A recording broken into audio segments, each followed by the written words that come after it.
Banks do not call about a $500,000 loan if your life is on track. Hearing my name tied to an overdue mortgage for a property I had never seen, I did not scream or cry. I just smiled quietly. It was the exact smile that made my family assume I would clean up their financial mess like I always did. That assumption was the most expensive mistake of their lives. My name is Mila Castro. I am 34 years old, and my life in Phoenix, Arizona, is exactly the way I built it: quiet, structured, and entirely under my own careful control. As a contract compliance analyst at Northbar Supply Systems, a private firm specializing in industrial supply chains, my days are strictly governed by regulatory clauses, vendor stipulations, and rigorous risk mitigation. I do not do well with gray areas, unfulfilled promises, or sudden financial surprises. My apartment is deliberately minimalist. My daily routines are incredibly rigid, and my financial spreadsheet is nothing short of a masterpiece of personal accountability. For the past 4 years, I have been diligently saving every spare dollar for my first townhouse. My credit score hovers in the high 700s, representing a practically perfect financial history. I absolutely do not carry bad consumer debt. Perhaps more importantly, I do not carry the chaotic, suffocating weight of my family. I moved out of Tucson many years ago to permanently escape the hand-to-mouth, drama-filled existence they normalized. Over time, I have learned to dodge their phone calls whenever my intuition warns me another tearful plea for just one last favor is coming down the line. It was a Tuesday morning, bright and unseasonably warm, a typical Arizona desert day. I was sitting in my dark gray sedan in the North Bar parking lot, savoring the final 15 minutes of solitude before walking into the busy office building. The car air conditioning hummed a steady, comforting tune against the intense heat already baking the asphalt outside. My black coffee was perfectly hot in its insulated steel travel mug. I was quietly reviewing my mental checklist for the morning compliance meetings when my phone vibrated in the center cup holder. The screen displayed an unknown number from a local area code. Normally, I let those unknown calls go straight to voicemail without a second thought, but because I was actively expecting a call from a real estate agent regarding a new property showing, I swiped the screen to answer. The voice on the other end of the line was professional, crisp, and completely indifferent to the devastating bomb it was about to drop onto my meticulously planned life. The caller identified himself as a collection agent from Canyon State Lending. He stated he was calling regarding a mortgage account that was currently past due.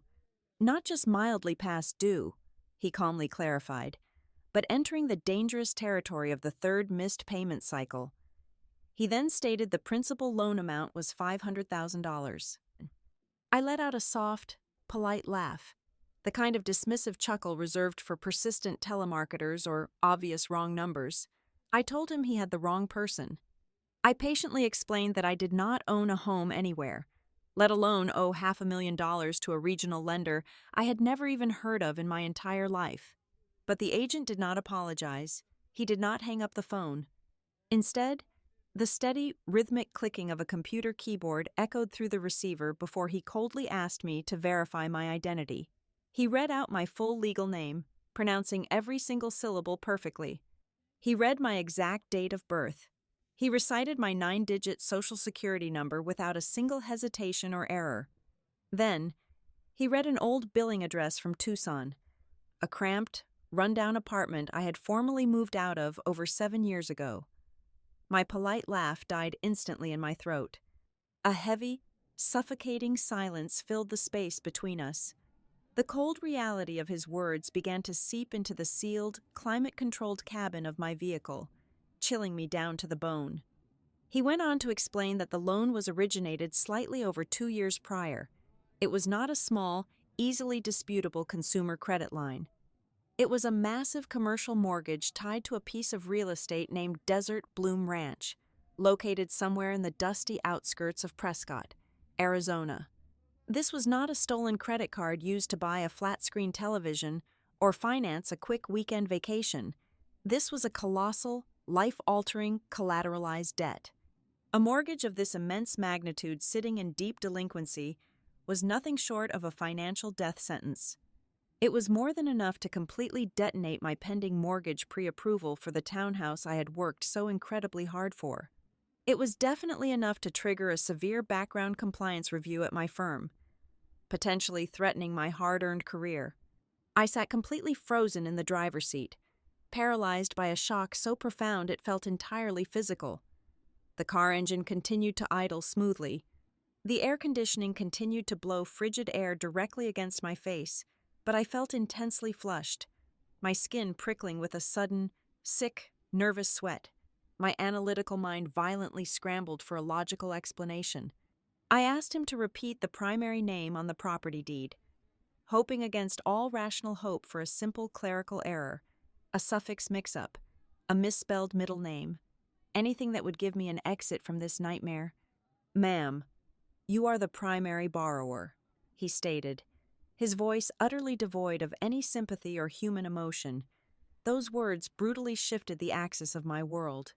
I hung up the phone without uttering another sound. The resulting silence in the car was practically deafening. I stared blankly out through the windshield at the neat rows of parked vehicles, but I was no longer seeing the Phoenix corporate lot. My mind violently reversed course, pulling me backward through time, landing squarely on a highly chaotic period exactly 2 years ago. My grandmother had been rapidly deteriorating in the hospital.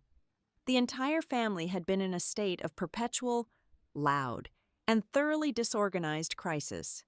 I vividly remembered the endless group texts, the frantic late-night phone calls, the sudden, desperate need for administrative organization that they claimed only I could provide.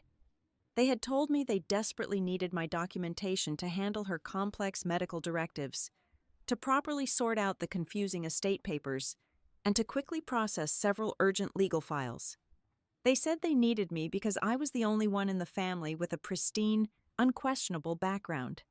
I remembered scanning my state driver license, pulling my official tax returns, signing various authorization forms, and sending them all over via email with a heavy heart but a completely clear conscience, truly believing I was fulfilling my basic familial duty during a tragedy. The most horrifying realization I have ever experienced began to slowly bloom in the dark pit of my stomach. The absolute worst-case scenario was no longer the terrifying thought that some faceless, sophisticated hacker halfway across the globe had breached a secure database and stolen my identity for quick profit. The true horror was far more intimate, far more insidious. The people who had meticulously harvested my personal data piece by piece, forged my financial footprint, and callously strapped an unpayable anvil of massive debt to my name were not strangers. They were the very same people who used to sit across from me at Sunday dinners, passing the food and smiling at me. Nearly 20 minutes later, I finally forced myself out of the car and walked through the large glass doors of the North Bar building. My steps were entirely mechanical, operating on pure muscle memory. I nodded blindly to the morning security guard. I swiped my access badge at the turnstile. I took the elevator up to the 4th floor and sat down at my quiet, well-organized cubicle. I wiggled my mouse to wake up my dual computer monitors.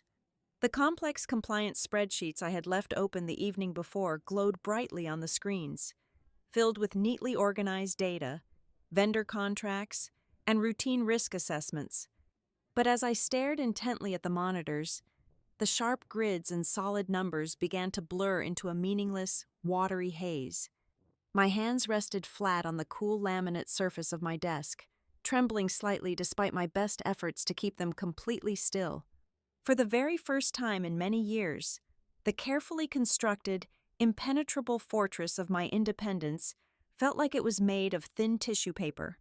As I looked at the blurred lines of corporate compliance data, I realized with a chilling absolute certainty that the valuable asset currently being mortgaged, defaulted on, and driven straight into the ground by my own family was not just my excellent credit score. It was my entire life. I stepped into a vacant soundproof conference room on the 4th floor of my office building, making sure the heavy glass door clicked securely shut behind me. The ambient hum of the open-plan workspace vanished instantly. I dialed the lender back from my recent call log. When a different representative answered the line, I did not ask any desperate questions. I issued strict, precise directives, operating entirely in my professional capacity as a compliance analyst. I knew exactly what documentation to demand. I requested the complete origination file, high-resolution digital copies of all physical signatures, the notary public ledger entries, the comprehensive payment history, the listed mailing address, and the routing details for the initial loan disbursement account. The representative hesitated for a brief moment, citing standard processing times, but I calmly recited federal lending regulations regarding suspected identity fraud. He promised a secure portal link would arrive in my inbox within 1 hour. While waiting for that crucial email to arrive, I logged directly into my personal credit monitoring portal. The loading circle spun for 3 agonizing seconds.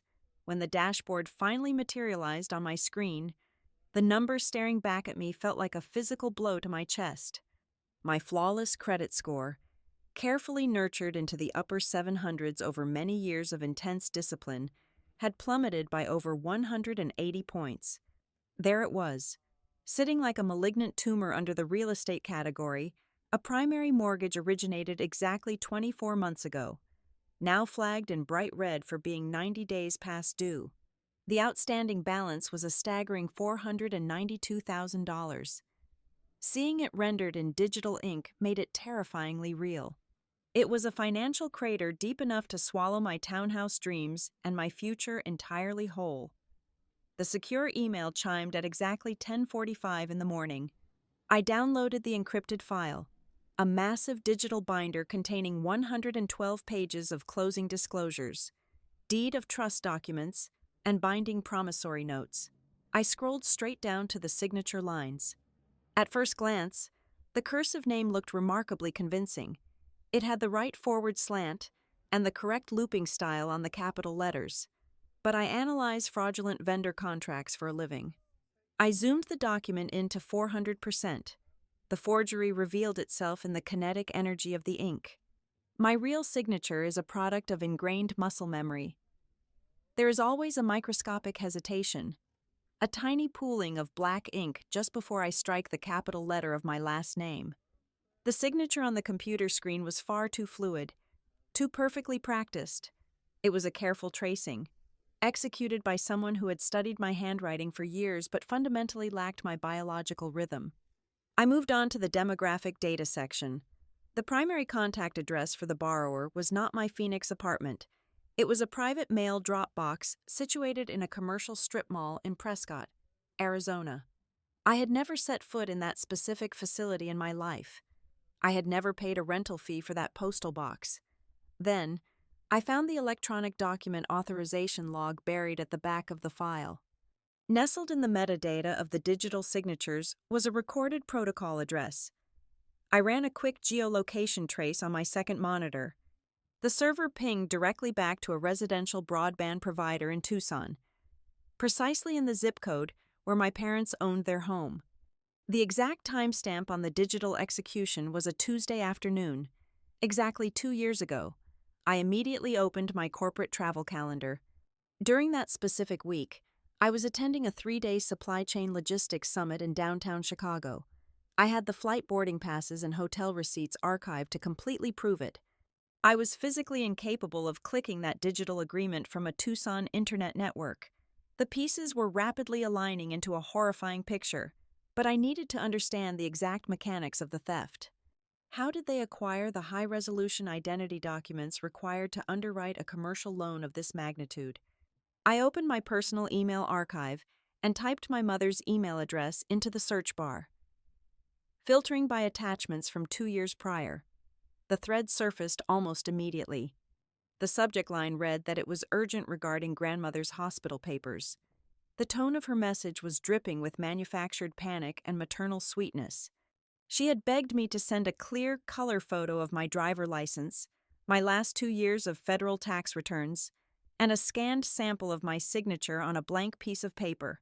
She claimed the estate lawyer desperately needed to establish a clean power of attorney to expedite my grandmother's medical care transition. I had been so worried, so eager to help my family from afar, that I had compiled the requested files and sent them over within 20 minutes. The nausea returned. twisting my stomach into a tight knot. That single email thread was not an isolated incident. I began running broader, more aggressive searches through my digital archives. I found the health insurance forms I had filled out for my father 5 years ago, containing my full Social Security number as his emergency guarantor. I found the hospital admission guarantee I signed for my mother. I even found the digital rental car agreement I had co-signed for my younger brother when his own credit was too destroyed to secure a vehicle. For over half a decade, I had been systematically data harvested by my own flesh and blood. Every single time I stepped up to be the responsible daughter, the reliable sister, I was unwittingly handing them another brick to build a legally binding, fraudulent clone of myself. They had successfully weaponized my sense of duty. The easiest, most human thing to do would be to pick up my phone, call my mother, and scream until my vocal cords shredded. I wanted to demand immediate answers. I wanted to hear the sheer panic in her voice when she realized her perfect daughter knew absolutely everything. But I kept the phone flat on the desk. Screaming would only give them the upper hand. It would give them the opportunity to deploy their usual, exhausted tactics, crying, gaslighting, shifting the blame, and begging for familial solidarity. A panicked confrontation would simply allow them time to scatter and hide the evidence. I realized in that moment that I needed something far more concrete than a screaming match. I needed them to confess on their own terms. Sometimes, the most terrifying validation of a deep betrayal is not the forged signature itself, but the calm, rationalized way the traitor speaks about it when they still believe they have the upper hand. I spent the remainder of my workday functioning on pure, detached autopilot, silently downloading every piece of relevant data to an encrypted external hard drive. When the clock struck 5 in the evening, I drove straight to a 24-hour commercial print shop. I paid a premium for expedited service and printed every single page of the loan origination file, the tracking data, my Chicago travel receipts, and the damning email threads from my mother. I carried the heavy, warm stack of paper up the stairs to my apartment. I cleared everything off my small kitchen island. I meticulously arranged the documents in chronological order, categorizing the lies, the forged signatures, and the undeniable timeline of their deceit. I turned on the overhead pendant lights. The warm yellow bulbs cast harsh, dramatic shadows across the perfectly organized stacks of paper. I stood back and looked at my kitchen. It no longer looked like a comforting place where I cooked meals or planned my independent future. It looked exactly like a financial crimes evidence room. The 2-hour drive south on Interstate 10 felt like navigating through a total vacuum.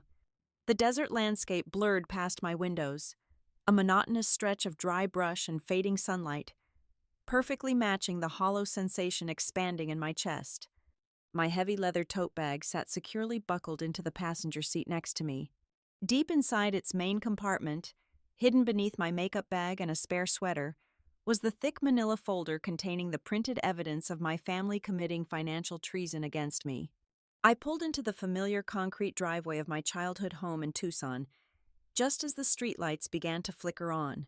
I took one final, deep breath, smoothing the front of my blouse, preparing to play the role of the dutiful, unsuspecting daughter arriving for our traditional weekend dinner.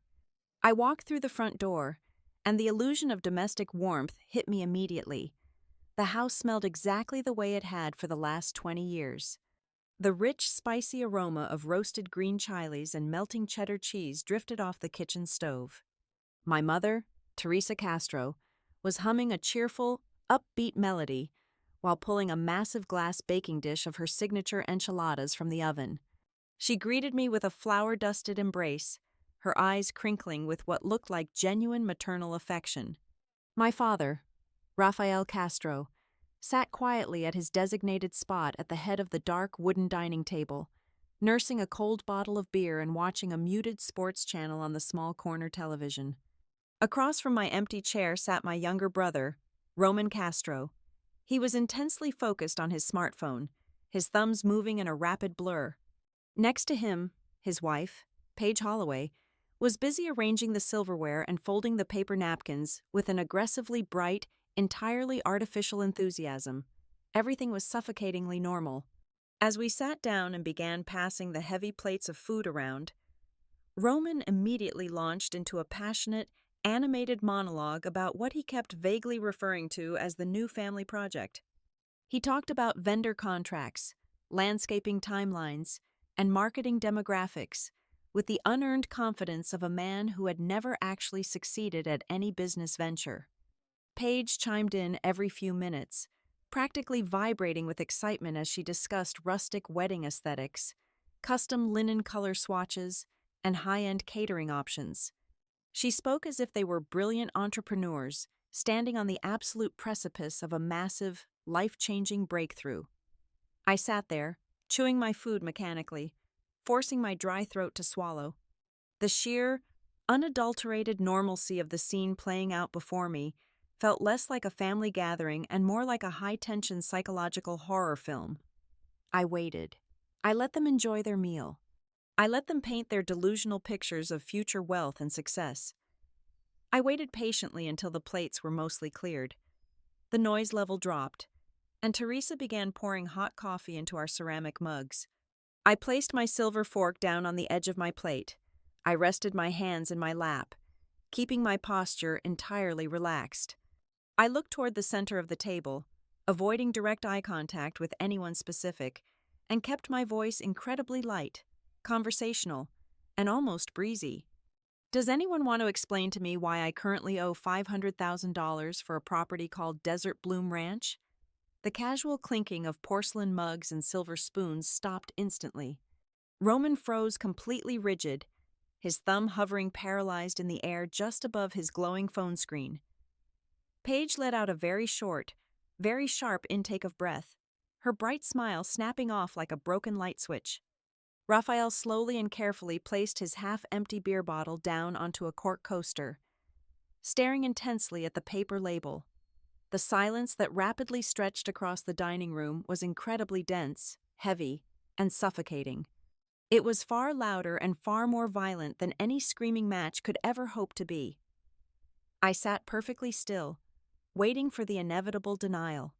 I waited for the defensive outrage, the frantic confusion, or the immediate accusation that I was simply losing my mind. But the absolute most terrifying thing possible happened instead. No one denied a single word. Teresa was the very first person to break the agonizing silence.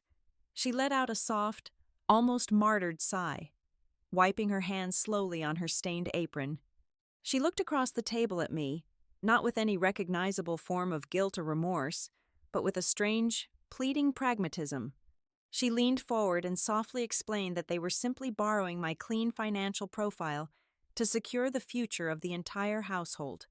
She began listing their collective financial failures like they were standard, unavoidable business liabilities rather than personal disasters. She reminded me that Roman still had an outstanding civil judgment hovering over him from his last failed contracting business. She pointed out that Dad was quietly drowning under a mountain of old, unresolved federal tax debts. And she casually mentioned that Paige had completely ruined her own credit score years before she even married into the family. Because of all these unfortunate factors, Teresa reasoned, using my pristine identity was the only logical path forward for everyone. Roman finally looked up from his phone. He did not look ashamed. He looked at me with the brazen, entitled confidence of a seasoned con artist. He leaned his elbows heavily on the table, gesturing broadly with his hands, arguing that the ranch was ultimately going to be a massive shared family asset down the line. He boldly, almost aggressively, pointed out that since I did not have a husband, did not have any children, and clearly did not need to utilize my massive credit capacity right at this very moment, temporarily acting as the paper owner for the property was a completely reasonable and expected sacrifice for the greater good of our bloodline. Paige nodded enthusiastically in agreement with her husband. Her bright, artificial smile slowly returned, though it now looked incredibly brittle and painfully stretched across her face. She quickly added that they had absolutely fully intended to bring me into the loop and explain everything once the property development stabilized. But, she casually noted with a dismissive wave of her hand, the contractor renovation costs had unexpectedly skyrocketed, A few scheduled bank payments had unfortunately slipped past the 30-day deadline, and things had just gotten a little out of hand. I sat silently, absorbing their unbelievable words. The true, paralyzing horror of the evening was not the devastating financial theft itself. It was the chillingly casual, profoundly mundane way they discussed it. They spoke about stealing my identity, forging my signature, and actively jeopardizing my entire future as if it were just a clever, entirely necessary administrative loophole. They treated basic human morality and legal boundaries as flexible concepts, minor inconveniences that could be easily negotiated away as long as the end result kept the family afloat. The violent urge to stand up and flip the heavy wooden dining table was a sharp, physical ache burning in my chest. I wanted to scream at them until my vocal cords bled. I wanted to violently threaten all of them with federal prison sentences. But I looked at my mother's expectant face, my brother's arrogant posture, and my father's cowardly, persistent silence. I knew instantly that exploding with anger would only give them the emotional drama they so desperately craved. It would give them the perfect opportunity to call me ungrateful, dramatic, and hysterical. So, I did none of those things. I simply smiled. It was a very small, very quiet, highly calculated smile. I carefully picked up my cloth napkin, folded it neatly into a perfect square, and placed it gently beside my empty plate. "I understand," I said softly. A collective, highly audible sigh of profound relief swept rapidly across the entire table. Teresa smiled brightly back at me, tears of fake gratitude welling in her eyes. Roman immediately went back to scrolling on his phone, and Paige eagerly resumed talking about floral arrangements. They genuinely believed they had won. They truly thought my financial compliance was entirely secured, just like it always had been in the past. None of them realized that in that exact moment, wrapped in that quiet, agreeable smile, they had permanently lost total control of the narrative. The very next morning, the harsh alarm on my nightstand went off at exactly 6 o'clock, but I was already fully awake, staring at the blank ceiling of my apartment. I did not follow my usual rigid routine. I did not log on to my corporate portal, and I did not drive toward the North Bar Supply Systems corporate campus. Instead, by 9 in the morning, I was stepping out of the bright, glaring Arizona sun and walking into a sleek, temperature-controlled office suite located in the financial district of downtown Phoenix. The heavy frosted glass door bore the name Naomi Bell, attorney at law. I had spent the entirely sleepless night researching local legal counsel, intentionally seeking out a ruthless specialist in civil litigation and complex financial fraud. I needed someone who operated entirely outside the toxic, highly manipulative emotional ecosystem of my bloodline. Sitting across the wide, polished mahogany desk from Naomi, I laid out the meticulously organized, printed files I had compiled just hours before. I braced myself for the standard, hollow platitudes people usually offer when blood relatives betray each other. I fully expected to hear sympathetic murmurs about how families are inherently complicated, or gentle suggestions that surely this was just a terrible, escalating misunderstanding that could be mediated over coffee. Naomi did absolutely none of that. She adjusted her dark, wire-rimmed glasses, silently scanned the first few pages of the forged origination file, and then looked up at me with eyes as sharp, analytical, and unforgiving as shattered ice. She did not sugarcoat the reality of my situation. She called the familial conspiracy exactly what it was in the eyes of the law.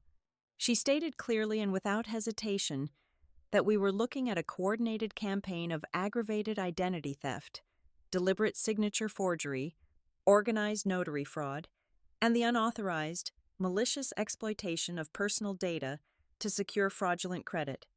Hearing a seasoned legal professional efficiently strip away all the pathetic familial excuses and label their actions as multi-count felony crimes was incredibly validating.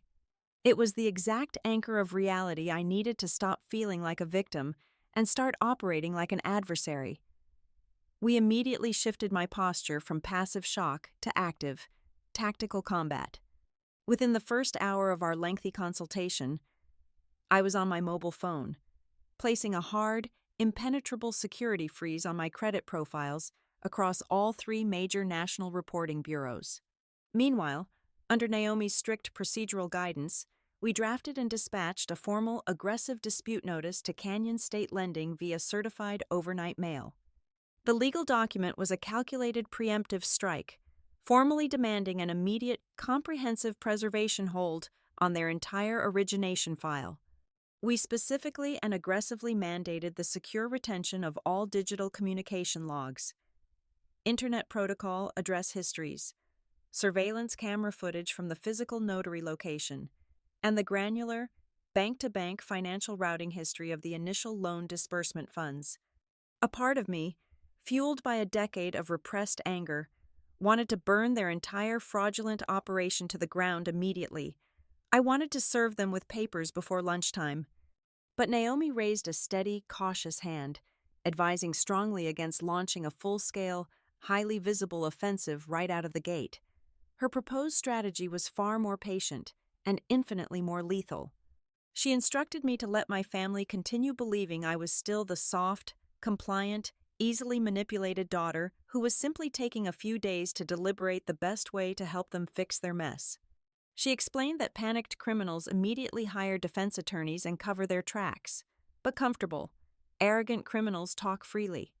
By seeming uncertain and slightly puzzled, I would encourage them to keep offering increasingly desperate excuses, expose more concealed logistical details, and ultimately trap themselves more deeply in their own legal mess. To fortify our impending legal siege, Naomi connected me with Grant Ellis, a highly sought-after independent forensic examiner specializing in handwriting analysis and electronic records authentication. I officially retained his professional services before noon. Grant immediately began dissecting the kinetic flow of the forged signatures, extracting the hidden timestamp metadata on the uploaded digital documents, and investigating the legal validity of the notary seal stamped on the final deed. His initial preliminary findings arrived via a secure encrypted phone call just a few hours later, and they completely shattered the core foundational premise of the entire loan agreement. The official mortgage documents confidently claimed that I had appeared in person before a commissioned notary public to physically execute the deed of trust on a specific Tuesday afternoon 2 years prior. That assertion was a geographical and physical impossibility. Grant cross-referenced my digital footprint and confirmed the absolute airtight alibi I already knew I possessed on that precise day. At that exact hour, I was standing at a brightly lit registration desk, checking into a luxury downtown Chicago hotel for a mandatory corporate supply chain conference. I possessed the printed airline boarding passes, the itemized hotel folio receipts, and the geographically tagged corporate expense reports to prove my physical location unequivocally. The paper trail proving my innocence was made of iron, with the legal and forensic machinery now quietly and efficiently humming in the background. I had one final, crucial professional liability to secure before the weekend. I drove to my office building late in the afternoon and requested an immediate, closed-door meeting with my direct administrative supervisor, June Holloway. Sharing a last name with my deceitful sister-in-law was a bitter, highly ironic coincidence, but June was a woman of fierce professional integrity, entirely unlike Paige. I did not walk into her spacious corner office weeping, trembling, or pleading for emotional sympathy. I treated the devastating situation exactly like one of our high-level corporate risk assessments. I sat in the leather guest chair, kept my spine perfectly straight, and calmly informed her that I had recently discovered I was the victim of a highly sophisticated financial fraud operation. I explained that I was proactively disclosing this sensitive personal information to maintain complete transparency with the firm, just in case any aggressive debt collection agencies or private investigators attempted to contact the company seeking wage garnishment orders or employment verification. Given the strict compliance standards of our industry, I fully expected a stern lecture on personal financial responsibility, or at the very least, a dark shadow of institutional doubt regarding my judgment. Instead, June slowly closed her silver laptop, looked me directly in the eye, and asked what resources I needed to survive the ordeal. She did not threaten to terminate my employment. She did not question my fundamental integrity or demand proof of my innocence. Instead, she immediately granted me a highly flexible remote working schedule for the next 14 days, instructing me to prioritize handling my legal affairs without worrying about my daily metrics. The sharp, painful contrast nearly took the breath right out of my lungs. Here, sitting in a sterile corporate office, a woman with whom I merely shared an employment contract believed me instantly and offered unconditional, practical support, while the people who shared my genetic makeup had spent 2 entire years quietly conspiring to destroy my financial existence. I eventually left the corporate campus and drove back to Naomi's downtown office to review and sign the final, binding representation agreements. As the late afternoon wore on and the business day drew to a close, I found myself standing completely alone by the massive floor-to-ceiling glass window of her private conference room. I looked out over the sprawling, sun-baked urban grid of Phoenix. The intense Arizona sun was beginning its slow, dramatic descent behind the jagged silhouette of the distant western mountains, casting incredibly long, bruised shadows of deep purple and burnt orange across the dry desert floor. The rhythmic, muffled hum of the evening city traffic drifted up from the busy streets far below. I rested my forehead gently against the cool, thick pane of glass, listening to the sound of my own breathing. I realized then that my heart was beating in a slow, steady, entirely unbothered rhythm. The crushing, suffocating anxiety that had governed my entire adult life, that constant, nagging, deeply ingrained fear of not being able to fix my family's endless parade of self-inflicted disasters, was completely and permanently gone. I felt a profound, unprecedented sense of cold clarity wash over my entire body. I stood there silently watching the desert evening fall, entirely surprised by my own absolute calmness. It was a beautiful, terrifying revelation, because for the first time in my 34 years, I was not preparing to save anyone.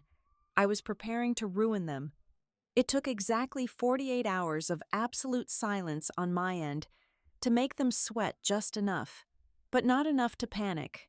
Sitting on my living room sofa with a cup of black tea, I carefully composed a text message to my mother.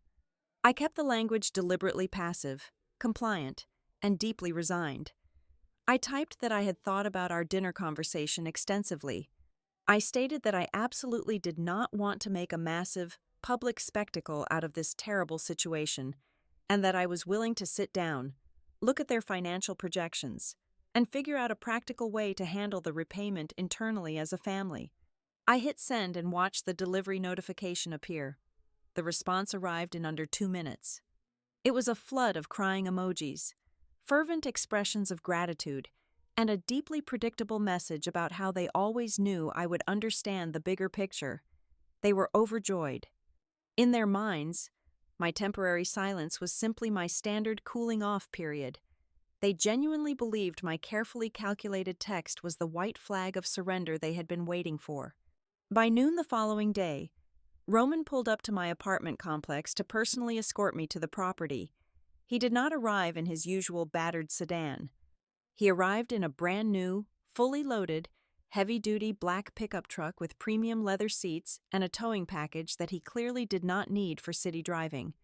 He enthusiastically slapped the steering wheel as I climbed into the passenger seat, immediately launching into a highly rehearsed pitch about how this vehicle was a strict, non-negotiable business expense necessary for hauling construction materials. I nodded quietly, calculating the monthly lease payment in my head while staring out the window as we drove 2 hours north toward the higher elevations of Prescott. Desert Bloom Ranch sat at the end of a long, unpaved gravel road, framed by towering saguaros and dramatic rock formations.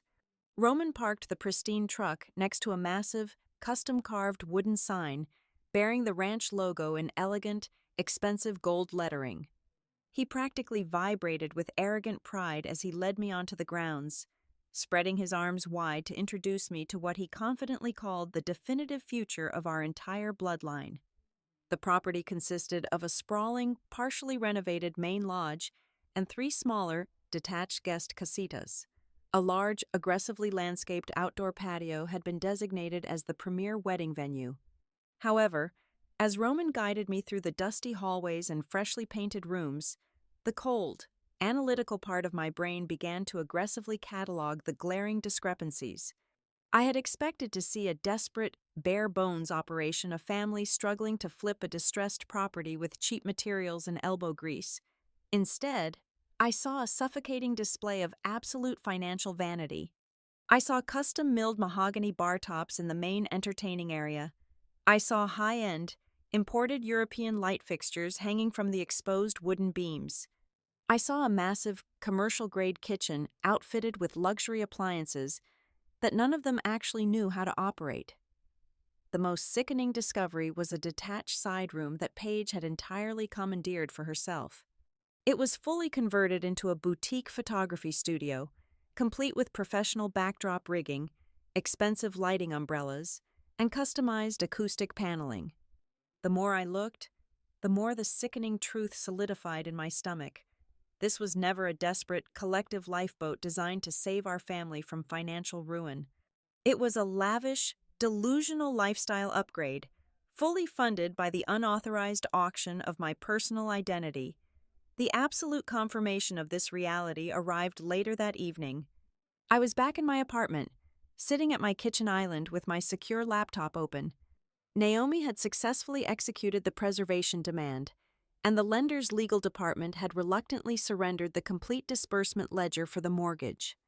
The financial data was incredibly dense, but my professional training allowed me to slice through the accounting smoke and mirrors with ease. I followed the digital trail of the $500,000 from the moment it left the lender's vault. The numbers were staggering in their sheer audacity. According to the wire transfer logs, only about $220,000 had actually been deployed toward purchasing the distressed land and paying the initial general contractors. The remaining $280,000 had been systematically and ruthlessly chopped into dozens of smaller targeted wire transfers. I traced a payment of $45,000 directly to the State Department of Revenue, silently wiping out a massive tax lien that had been haunting my father for nearly a decade. I found another wire transfer for $62,000 routed to a local county courthouse escrow account, fully satisfying the outstanding civil fraud judgment that Roman had been dodging for 3 years. I tracked a series of rapid, successive payments, totaling over $30,000 that perfectly zeroed out 4 different high-interest retail credit cards belonging exclusively to Paige. The final, most insulting blow was a non-refundable deposit of $15,000 paid to an elite Scottsdale public relations firm to design a luxury social media campaign for the ranch. They had not just taken out a loan to build a business, they had created a massive slush fund to erase every consequence of their own lifelong irresponsibility. But the forensic accounting revealed an even darker, far more malicious legal trap hidden deep within the finalized contract. Naomi had specifically flagged page 42 of the master lending agreement. It was the personal guarantee clause. My family had not simply listed me as the managing member of the holding company, they had legally bound me as the unconditional personal guarantor for the entire $500,000 debt. This meant that the loan was not strictly secured by the dirt and wood of the ranch itself. If the business ultimately failed, if the property value plummeted, or if they simply decided to abandon the project entirely, the bank would not just seize the real estate. They had the absolute legal right to pierce the corporate veil and come directly after my personal bank accounts, my future wages, and any property I ever attempted to own. My family had meticulously built a luxurious escape hatch for themselves. If Desert Bloom Ranch went bankrupt, Roman, Paige, and my parents could simply walk away entirely unscathed, legally insulated by the limited liability structure they had fraudulently established. I was the only person chained to the sinking ship. I was the designated sacrificial lamb. The most agonizing part of this discovery was the undeniable element of time. These complicated corporate structures, these staggered wire transfers, and these carefully crafted legal shields were not the impulsive actions of desperate people making a sudden, panicked mistake in the middle of the night. This level of financial diversion required weeks of coordination. It required spreadsheets. It required quiet, calculated conversations behind closed doors while I was busy living my life, completely unaware that I was being systematically harvested. I closed my laptop, the screen going black, casting my reflection in the dark monitor. I remembered the exact feeling of the hot desert wind hitting my face as I walked out of the ranch earlier that afternoon. I had stood near the gravel driveway, watching the harsh, bright sun dip below the jagged horizon, casting a deep, blood-red glow across the dry Arizona dirt. I had looked back at the expensive wooden sign and the imported lighting, and the profound, chilling reality had finally settled into my bones. They had never intended to temporarily borrow my clean record. They had sat down, looked at the careful, disciplined life I had built, and collectively decided to consume it. My phone began ringing persistently at 11:30 at night. The caller identification displayed my mother's name, glowing brightly in the pitch black of my bedroom. I let it ring 4 times before answering, keeping my breathing completely level. Teresa did not start with a normal greeting. She launched immediately into a breathless, trembling monologue specifically designed to weaponize my empathy. She told me my father was sitting in the dark living room, clutching his chest, his blood pressure soaring to dangerous levels because of the terrible stress I was putting on the household. She wept softly into the receiver, spinning a horrifying hypothetical narrative about how a public court battle would destroy our reputation in the local community. She whispered that people would point fingers, that the shame would literally kill my father, and that a good daughter would never drag her own flesh and blood through a legal circus. It was a masterclass in psychological manipulation. I merely listened, offering brief, non-committal hums of acknowledgement, giving her absolutely nothing to work with. When the guilt trips failed to produce an immediate surrender, my sister-in-law took a completely different approach. By the middle of the week, my phone was buzzing with concerned text messages from extended relatives and mutual acquaintances. Paige had weaponized her social media platforms. She did not use my name directly, but her posts were venomous and incredibly targeted. She uploaded a brightly filtered photograph of the ranch with a lengthy caption about how true family sticks together through hard times, while some cold-blooded people turn their backs the second things get difficult. She wrote about the devastating pain of discovering that someone you loved cared more about numbers on a spreadsheet than the survival of their own relatives.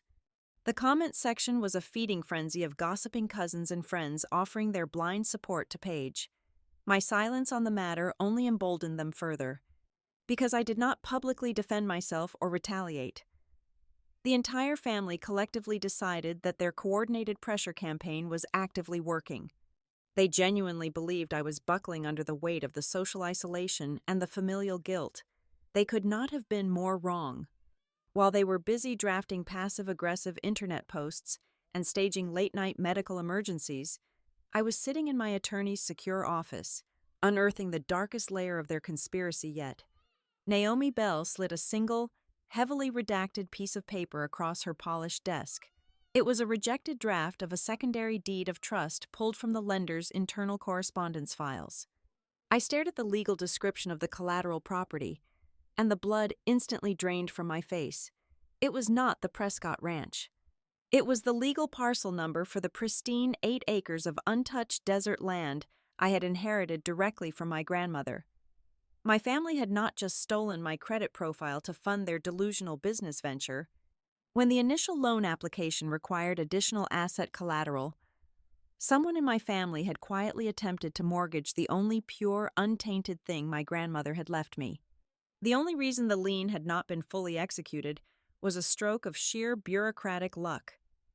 The county recorder's office had rejected the filing due to a missing secondary title verification that my family simply could not forge in time.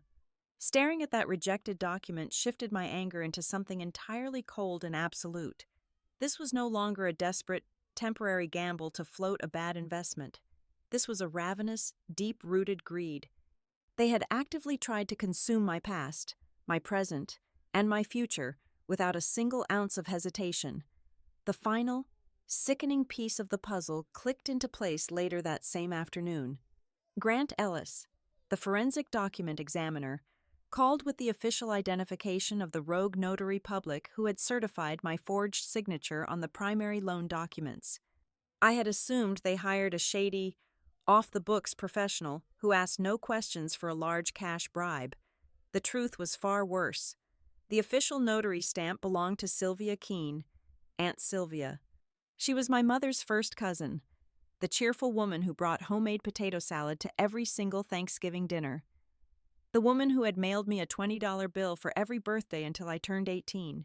Sylvia had knowingly and deliberately pressed her state commission seal onto a fraudulent federal document, legally attesting that I was standing right in front of her, despite knowing perfectly well I was halfway across the country. The entire operation was a highly organized, role-divided family syndicate.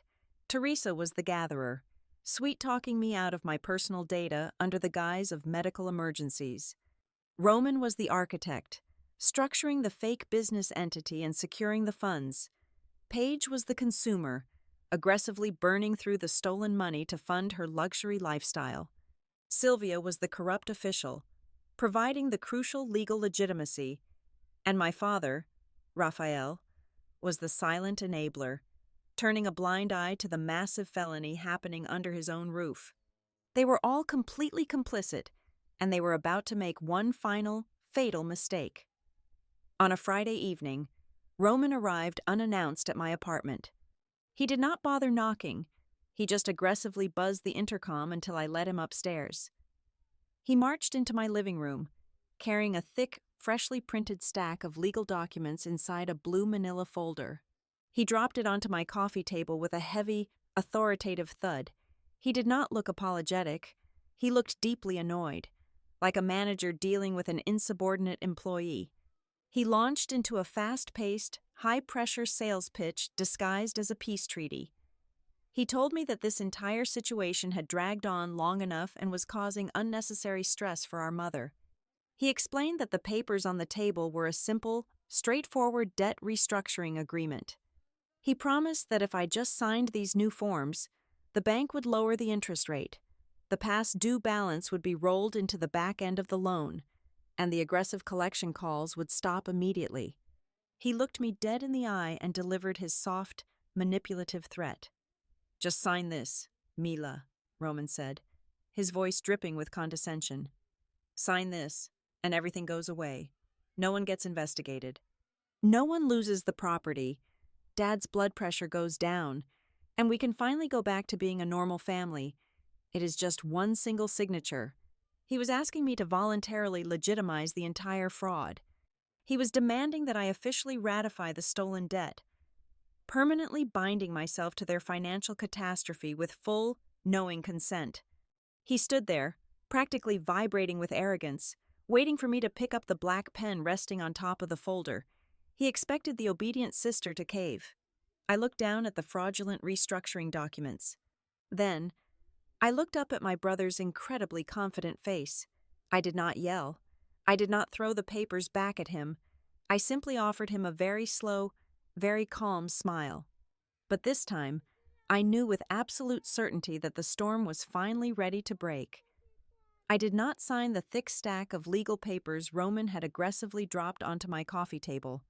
Instead, I called my mother the following morning and told her that if I was going to legally bind myself to this new debt restructuring agreement, I needed one final, entirely transparent conversation with every single person involved.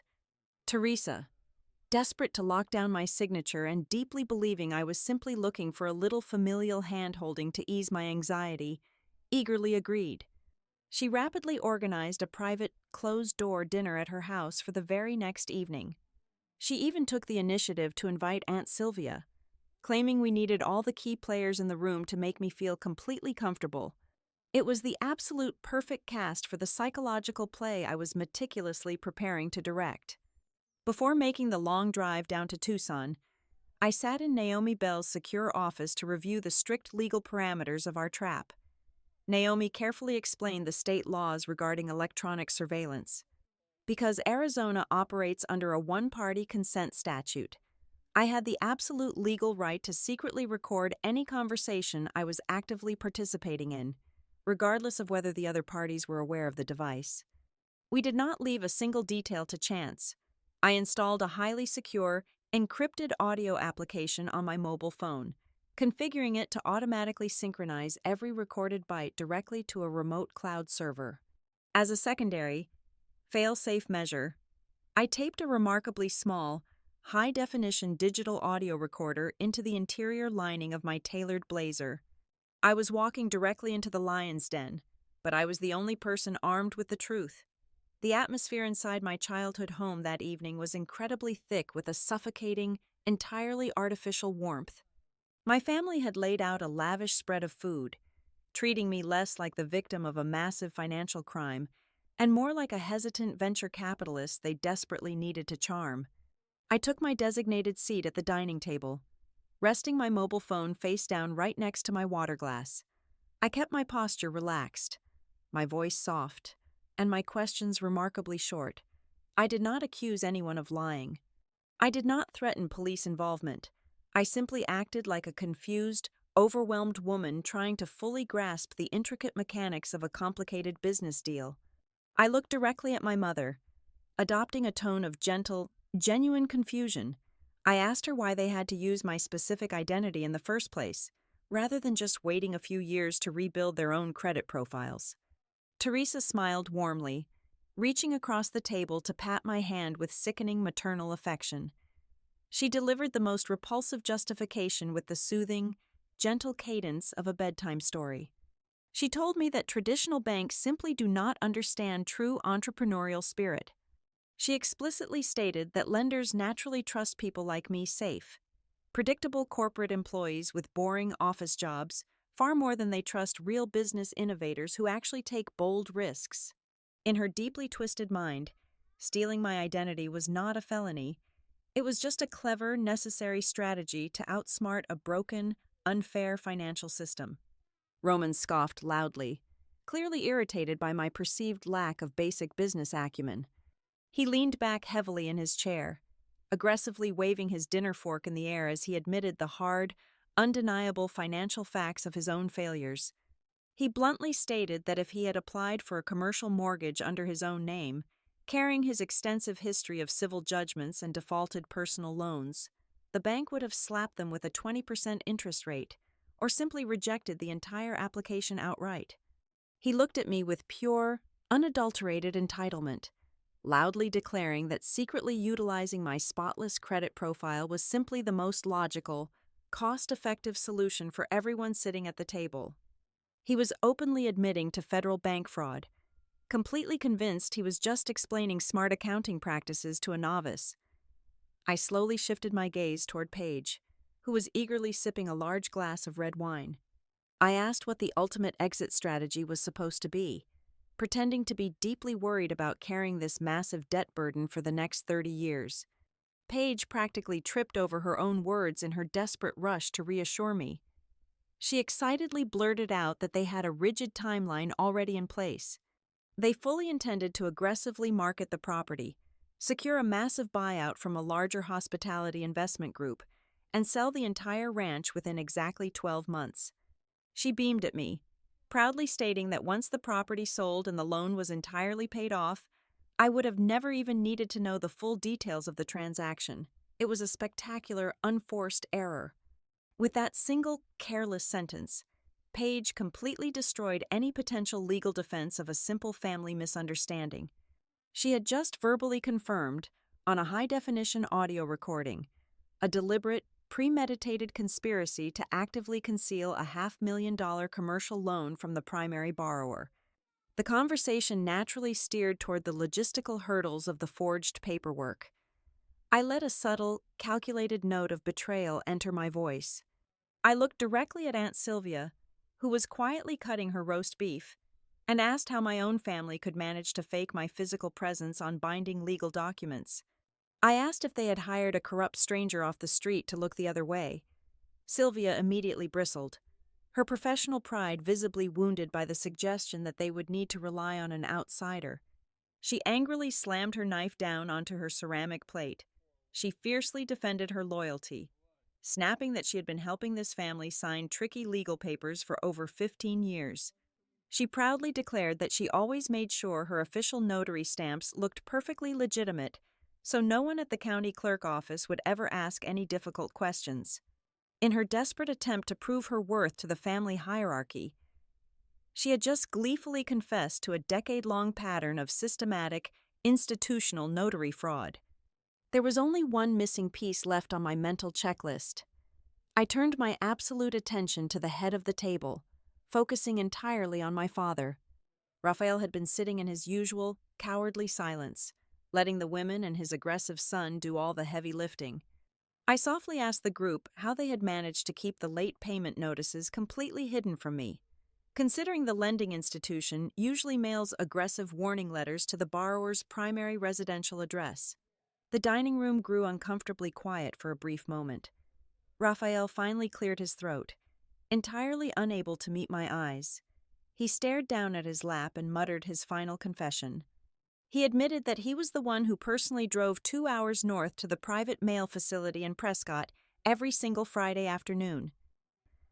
He confessed he actively intercepted the aggressive collection letters from the lender because Teresa did not want me to see them too early and panic before they could fix their temporary cash flow problem. The quiet, passive patriarch of the family had just admitted to actively managing the ongoing concealment phase of a massive financial crime. I did not raise my voice a single octave. I did not argue with a single ridiculous justification they offered. I simply let the heavy silence hang in the air after each devastating admission, giving them ample room to fill the quiet void with even more self-incriminating details. They were so incredibly eager to justify their horrible actions, so desperate to make me understand their twisted logic, that they painted the entire horrifying picture using their own exact words. When the dinner finally concluded, I neatly stacked the unread restructuring documents back into their blue folder. I stood up from the table, offered them a tight, non-committal smile, and told them I finally understood the complete picture and needed to sleep on my final decision. They practically cheered as I walked out the front door. Thoroughly convinced their united family front had successfully bullied me back into permanent submission. The night air was incredibly crisp as I walked down the concrete driveway toward my parked sedan. I climbed into the driver's seat, locked the heavy doors, and reached inside my jacket to press the small square button to stop the hidden digital recorder. I pulled my mobile phone from my purse and verified that the massive audio file had successfully synchronized to the secure remote server. As I merged onto the dark, empty highway heading back toward Phoenix, a profound sense of absolute power washed over my entire body. I no longer just had my righteous anger, my hurt feelings, or a collection of circumstantial suspicions. I possessed legally obtained, crystal-clear audio recordings of their direct, uncooperative confessions. I had their exact chain of command, their assigned criminal roles, their specific methods of concealment, and their undeniable, greedy motives perfectly documented. They thought they had finally reeled me back in, but as I drove through the black desert night, I knew I was holding the exact instrument of their absolute destruction. The illusion of a simple family dispute shattered completely on Monday morning. I was sitting at my designated cubicle at North Bar Supply Systems, sipping my first cup of black coffee, when my mobile phone vibrated with an urgent, encrypted message from Naomi Bell. She did not ask me to call her back. She simply instructed me to come to her office immediately during my lunch break. When I arrived at her downtown suite, the atmosphere had shifted from a measured legal investigation to a high-stakes financial war room. Naomi was standing beside a large whiteboard, holding a freshly printed stack of corporate registry documents she had just subpoenaed from the State Corporation Commission. Naomi slapped a heavy stapled packet onto the polished mahogany table. She informed me that my brother and my sister-in-law had not just forged a commercial mortgage application, they had filed official articles of organization to create a limited liability company named Bloom Ridge Hospitality. I scanned the first page, and the air immediately left my lungs. Listed clearly under the official state registry, in bold black ink, was my full legal name designated as the sole managing member of the corporation. I had never seen this document before, let alone signed it. The terrifying implications of this specific legal maneuver washed over me like ice water. By naming me the managing member of the holding company, my family had maliciously positioned me as the ultimate legal face for every single operational risk associated with Desert Bloom Ranch. I was not just on the hook for the $500,000 property loan, I was now completely liable for the entire business entity. If a guest tripped and broke their neck at one of Paige's rustic weddings, the resulting personal injury lawsuit would be served directly to me. If Roman failed to remit the state payroll taxes for their construction contractors, the federal revenue agents would freeze my personal bank accounts to recover the stolen funds. They had secretly built an entire corporate ecosystem of immense liability, and they had placed my head squarely on the chopping block to protect their own assets. But the second discovery Naomi unveiled was infinitely more toxic. It proved that this was not merely a case of reckless financial mismanagement. It was an active, highly coordinated exit strategy. Naomi had uncovered a draft letter of intent buried deep within the lender's secondary communication logs. Roman and Paige were currently in the advanced stages of negotiating an equity sale with a small, private group of angel investors based out of Scottsdale. The investors were proposing to purchase a 49% ownership stake in the newly renovated ranch for a massive, upfront cash injection. The absolute deviousness of their plan was staggering, because they had structured the limited liability company with me as the paper owner. Roman and Paige could quietly finalize the equity sale, siphon the hundreds of thousands of dollars in new investment cash directly into their own private, untraceable offshore accounts, and then completely abandon the project. When the business inevitably collapsed a few months later, the Scottsdale investors and the original mortgage lender would immediately come looking for the managing member to recover their massive losses. My family was actively preparing to take the money and run, leaving me holding an empty, burning building. The crisis escalated from a private nightmare to an active professional threat less than 2 hours later. While I was driving back to the North Bar corporate campus, my direct supervisor, June Holloway, called me. Her voice was incredibly tight and professional. She informed me that the Human Resources Department had just received a formal recorded phone call from the Fraud Investigation Unit at Canyon State Lending. The bank was officially attempting to verify my employment status and my salary history, explicitly citing my role as the primary borrower and managing member of Bloom Ridge Hospitality. The collateral damage of my family's greed was now actively spilling over into my sanctuary, directly threatening the career I had spent 10 years meticulously building. I did not panic. I did not break down in tears. I walked straight through the glass doors of the North Bar Legal Department. I requested an emergency, closed-door meeting with the senior and House Corporate Counsel and June. I placed my thick, carefully organized binder of evidence directly onto the long conference table. I proactively submitted every single timeline, every forged signature analysis, and the hidden audio recordings I had captured during the family dinner. I laid out the entire, horrifying conspiracy, proving beyond a shadow of a doubt that I was the victim of an aggressive identity theft ring, not a rogue employee running a fraudulent side business.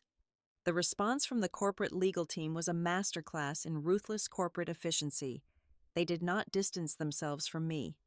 They recognized that a financial institution was actively harassing one of their senior compliance analysts based on fabricated documents.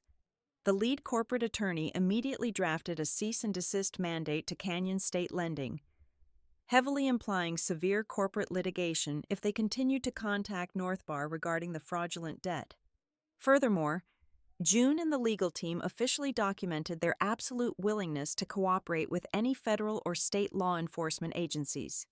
They pledged to provide my secure building access logs, my digital server login timestamps, and my corporate travel itineraries, firmly cementing my airtight alibi that I was working in Chicago on the exact day the fraudulent mortgage was signed in Arizona. My company, a massive, faceless industrial supply corporation, was fiercely protecting my integrity, while my own blood relatives were actively trying to sell it. The final sickening twist of the day arrived via a secure email from Grant Ellis, the forensic accountant we had retained. He had finished tracing the secondary branches of the loan disbursement wire transfers. He uncovered a massive, heavily disguised payment routed to a boutique public relations and talent agency in Southern California. Roman had not just paid off his old legal judgments. He had authorized a staggering $45,000 payment to completely fund a luxury brand consulting package and an intensive social media influencer campaign explicitly for Paige. I read the itemized invoice on my computer screen, feeling a cold, dark rage solidifying in my chest. The stolen money had purchased professional wardrobe stylists, high-end photography sessions, fake engagement bots, and a dedicated public relations agent to artificially inflate Paige's online presence as a successful, wealthy lifestyle entrepreneur.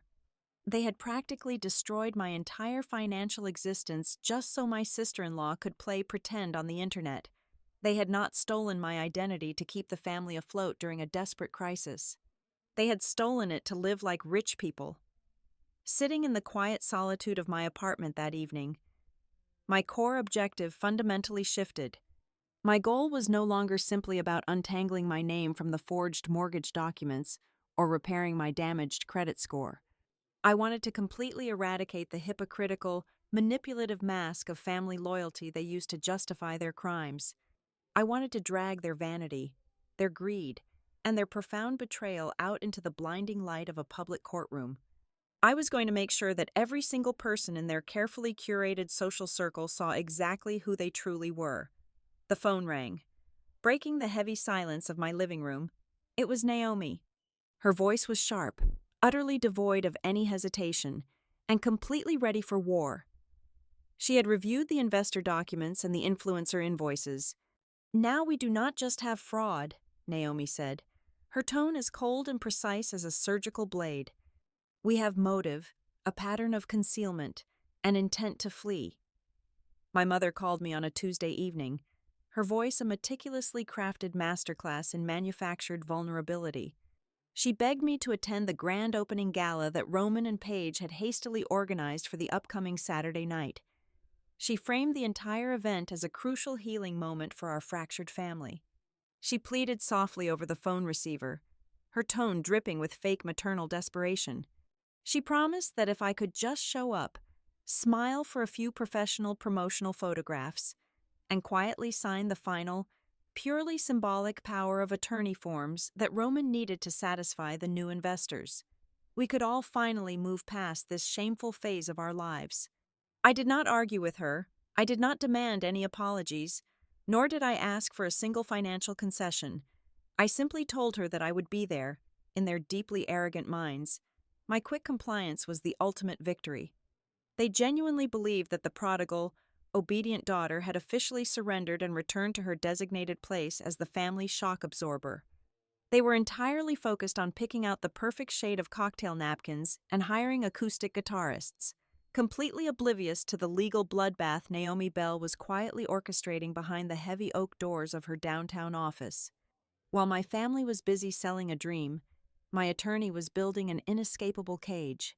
Naomi filed an aggressive, emergency ex parte injunction with the County Superior Court, legally and immediately freezing any potential transfer of corporate assets, equity sales, or property liquidation related to Bloom Ridge Hospitality. Simultaneously, she submitted a massive, irrefutable identity fraud dossier directly to the State Attorney General and the Federal Financial Consumer Protection Bureau. A separate, utterly devastating grievance was filed directly with the State Notary Regulatory Commission, virtually guaranteeing the immediate suspension and impending criminal investigation of Aunt Sylvia. But Naomi's true masterpiece was her quiet, behind-the-scenes coordination with the senior fraud investigators at Canyon State Lending. We were not just preparing to serve standard legal papers on a random weekday afternoon. We were coordinating a synchronized, highly theatrical detonation designed to spring at the exact moment their public triumph reached its absolute peak. My personal preparation for the evening did not involve a glamorous, dramatic makeover or purchasing a flashy revenge dress. My armor was forged entirely from undeniable data. I spent Friday night meticulously organizing my physical portfolio. I cross-referenced the forensic signature analysis provided by Grant Ellis with the chronological timeline of my corporate travel to Chicago. I verified that the pristine audio recordings of their dining room confessions were securely backed up to 3 separate remote cloud servers. I printed the itemized bank statements, proving beyond a shadow of a doubt that my stolen credit was used to purchase Paige's frivolous internet influencer campaigns. I compiled every single sweet, manipulative email my mother had sent me 2 years ago to harvest my sensitive identification documents. I packed all of this inside a sleek, unassuming leather briefcase. When Saturday evening finally arrived, I dressed with deliberate, surgical precision. I chose a tailored, minimalist cream-colored suit with clean, sharp lines. I applied very light, neutral makeup. I stood in my bathroom mirror and practiced a soft, placid, entirely unthreatening smile. I made sure I looked exactly like the quiet, easily controlled corporate worker bee they fully expected to manipulate one final time. The drive to Prescott felt completely different this time. I was no longer a confused, paralyzed victim stumbling into a financial nightmare. I was the silent architect of their impending ruin. I pulled my sedan onto the long gravel driveway of Desert Bloom Ranch, just as the sun dipped below the jagged mountain horizon, painting the vast desert sky in vibrant shades of bruised purple and fiery orange. The property had been completely transformed into a breathtaking, incredibly expensive illusion. Thousands of warm Edison string lights were elegantly draped across the massive outdoor courtyard. A hired acoustic guitar duo played soft, sophisticated melodies near the custom mahogany bar. Waitstaff in crisp black uniforms circulated smoothly through the growing crowd, carrying silver trays loaded with expensive champagne flutes and gourmet appetizers. It was a suffocatingly beautiful atmosphere, an entire ecosystem of luxury bought and paid for exclusively with my stolen future. I walked smoothly through the gathering, a silent ghost moving among the oblivious guests. I saw Paige holding court near the grand entrance. She was draped in a stunning, clearly expensive designer gown, laughing loudly with a group of local high-end wedding planners, fully playing the role of the successful, self-made visionary. I saw my mother, Teresa, glowing with the false pride of a successful matriarch, happily accepting compliments from extended family members who had absolutely no idea they were drinking stolen wine funded by felony bank fraud. And then I saw Roman. He was wearing a sharply tailored navy blazer, his chest puffed out with unearned arrogance. He was aggressively shaking hands and exchanging broad smiles with 3 older men wearing expensive loafers and tailored slacks. I recognized their faces immediately from the corporate registry files Naomi had pulled earlier in the week. They were the private angel investors from Scottsdale, the incredibly wealthy men Roman desperately planned to use for his lucrative exit strategy. The moment Roman spotted me walking quietly toward the center of the courtyard, his eyes lit up with predatory, undeniable relief. He honestly believed I was carrying the freshly signed power of attorney documents in my briefcase, ready to quietly hand over my legal rights and finalize his perfect, wealthy escape. He eagerly stepped away from his conversation, walked over to me, grabbed me firmly by the shoulder, and practically dragged me directly into the tight circle of wealthy investors. He held his crystal cocktail glass high, his face flushed with the intoxicating thrill of his own perceived brilliance. He looked at the 3 investors, puffing his chest out even further, and gestured grandly toward me with his free hand. He loudly introduced me to the group as his brilliant sister, proudly declaring that I was the absolute genius and the primary person behind the rock-solid financial structure of this entire project. He intended the statement to be a charming, sophisticated boast to secure their investment capital and prove the family ran a tight ship. He had absolutely no idea that, surrounded by witnesses and standing in the middle of his fraudulent empire, he had just delivered the final, irrevocable verbal confession required to completely seal his fate regarding the fraudulent corporate structuring. The 3 investors smiled warmly at me, nodding in polite appreciation of my supposed financial acumen and dedication to the family business. I did not flinch. I did not pull my shoulder away from my brother's heavy, patronizing grip. I looked directly into Roman's confident, lying eyes. I let a perfectly calm, chillingly serene smile slowly spread across my face. I raised my own glass of sparkling water just a fraction of an inch, acknowledging the wealthy men standing around us, but speaking directly and exclusively to the man who had callously tried to destroy my entire life. "I know," I said, my voice cutting through the soft acoustic music and the ambient chatter with absolute, icy precision. "I have been waiting for exactly tonight." Roman stood at the custom mahogany bar, a heavy gold-plated pen gripped tightly in his right hand. He was hovering over the final page of the letter of intent, surrounded by the three wealthy Scottsdale investors. He flashed them his most charismatic, winning smile, preparing to sign his name and secure his massive cash payout. Before the tip of his pen could even graze the thick parchment paper, the massive wooden double doors of the main hall violently swung open. The soft acoustic guitar music echoing across the courtyard abruptly stopped. Two stern men wearing dark, conservative suits stepped into the warm evening air. They were senior fraud investigators from Canyon State Lending. Flanking them was a licensed county process server, holding a thick, securely bound stack of legal documents. The server marched directly past the terrified waitstaff, walked straight up to the mahogany bar, and slammed the heavy paperwork down right on top of the investment contract. He loudly announced an immediate, court-ordered injunction mandating the total cessation of all financial transactions related to Desert Bloom Ranch. Before Roman could even stammer out a coherent sentence, Naomi Bell strode through the entrance. She looked absolutely immaculate and entirely lethal. She did not waste a single second addressing my stunned family. Instead, she walked purposefully toward the lead attorney representing the Scottsdale Investor Group. She handed him a duplicate legal binder. She calmly advised him to review the forensic handwriting analysis, the Internet Protocol geolocation logs, my verified Chicago travel itinerary, the printed transcripts of the secret dinner recording, and the comprehensive map detailing the stolen loan disbursements. The lead investor quickly scanned the first page of the executive summary. All the color instantly drained from his face. He dropped his expensive champagne glass onto the stone patio, where it shattered into a dozen pieces. He turned to his partners, sharply instructed them to leave immediately, and told his lawyer to terminate all communication with the holding company. The investors practically sprinted toward the exit. In less than 60 seconds, the lavish, breathtaking grand opening had been completely transformed into an active, heavily monitored legal crime scene. The sheer panic that erupted from my family was a pathetic, chaotic spectacle. Teresa immediately attempted to deploy her ultimate defense mechanism.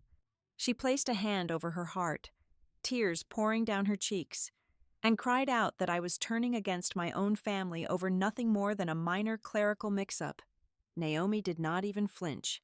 She coldly informed my mother that the high-definition audio recording of her explicitly confessing to exploiting my clean credit profile had already been submitted to the state attorney general. Teresa's mouth snapped shut. The agonizingly fake moral mask she had worn for 34 years finally shattered into a million irreparable pieces. Paige completely lost whatever remained of her manufactured composure.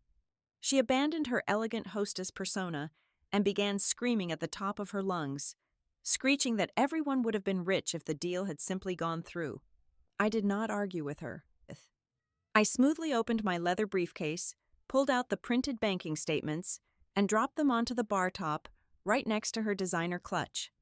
I loudly pointed out the $45,000 wire transfers dedicated exclusively to her luxury public relations firm and fake internet engagement campaigns.